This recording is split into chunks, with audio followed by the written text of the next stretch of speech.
Να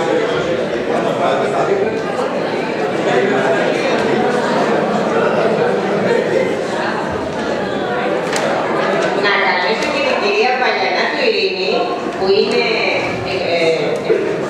υπεύθυνη της Επιτροπής Παιδείας του Δήμου Νίκαιας και επιμελήτρια του Βοτανικού Κήπου, να δώσει το δεύτερο βραβείο στο τρίτο Λύκειο Νίκαιας. Να έρθει το παιδιάκι της αθλητές, ελάτε.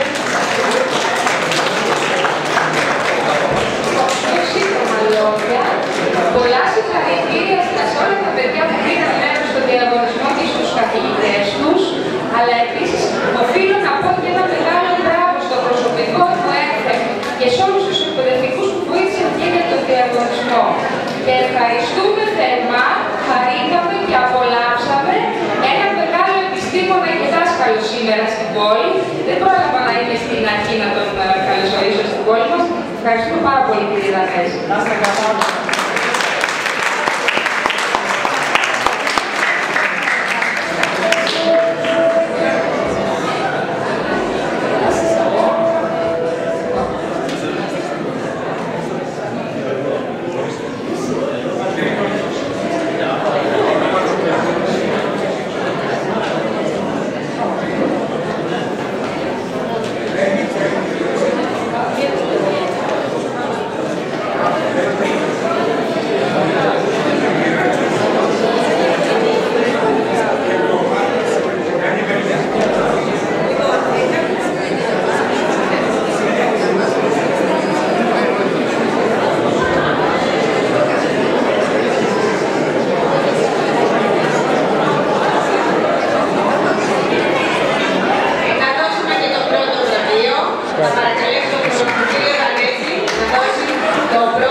Συγχαρητήρια σε όλους σας.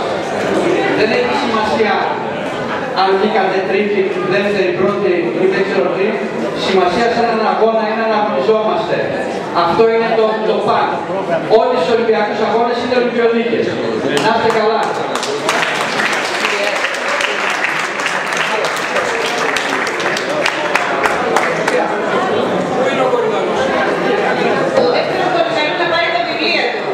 Ευχαριστούμε όλα τα παιδιά για την παρουσία τους. Και τους ευχόμαστε, μια που είναι όλα σχεδόν